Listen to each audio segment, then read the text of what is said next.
Now, I hate it that my government steals my savings. How do they do that?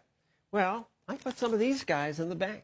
I saved every year, so I'd have an nest egg. But what does my government do? It prints more of these things, so many more that I fear I may have to pay for retirement with something like this. This is a billion-dollar bill. Billion. It's from Zimbabwe. So, okay, our dollar hasn't been devalued this much, but I'm worried about my future. So how can I hedge against inflation and other government manipulation?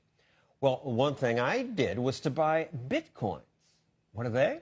Well, I'm glad you asked. Bitcoins are digital coins you can send through the internet. You can use them in every country. Your account cannot be frozen. Bitcoin is changing finance the same way the web changed publishing. Maybe that was made by a company that promotes Bitcoins. So how Bitcoins work exactly is hard to get your brain around. So here to try to explain is Jerry Brito of the Mercatus Center. So what happens? Well, first thing you have to understand is that Bitcoins are not, sort of owned by a company. They're not controlled by anybody. It's a new internet protocol like email or the web. And it's a digital, decentralized currency that allows you to exchange money with anybody in the world fast and cheaply without the use of a third party like PayPal or Visa or MasterCard. Created by a lot of different, supposedly anonymous computers? Well, so everybody who is part of the network, and it's a peer-to-peer network, contributes their computing capacity to discovering new Bitcoins, and at the same time, they reconcile all of the transactions that are transmitted over the network. And there's this formula that creates Bitcoins, but there's a limit on the total number? Automatically? The total number of Bitcoin that will ever exist is 21 million, and that will probably get there around the year 2040. And so that makes Bitcoin a deflationary currency. There's no central bank that can make more of them. How do I know some clever kid on a computer won't just make 1 million Bitcoins? Because of cryptography, basically, is the answer. Now, there's been many experts who have tried to crack the Bitcoin code and have been unable to do so. And so far, it's been, perfectly stable. You mentioned PayPal. Yeah. Why not use that instead? So to me, that's really the exciting part about Bitcoin, is that for the first time, you and I can transact without a third party, right? So until the invention of Bitcoin, if I wanted to send you $100, we had to use something like PayPal, Visa, MasterCard. They would deduct $100 from my account, and they would add it to yours. And at the end of the day, everything would reconcile to zero.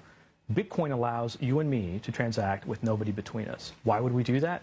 Because these are central points of control for government regulation. And you and I may want to engage in a transaction that is frowned upon, or that is prohibited, or we want some privacy. And government could still find out about it. Ultimately, they may be able to find us and punish us, but they can't prevent that transaction from taking place in the first place. They may find us if we get something shipped in the mail. They may be able to follow the mail.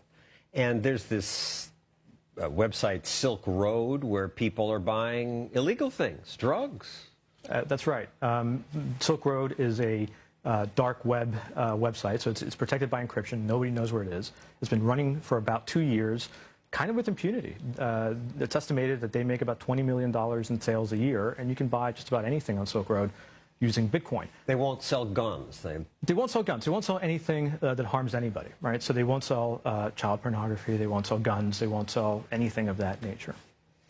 And, I mean, we agree that drugs only harm the users sometimes, and it's personal choice. But what do you say to my wife who says this is just not good?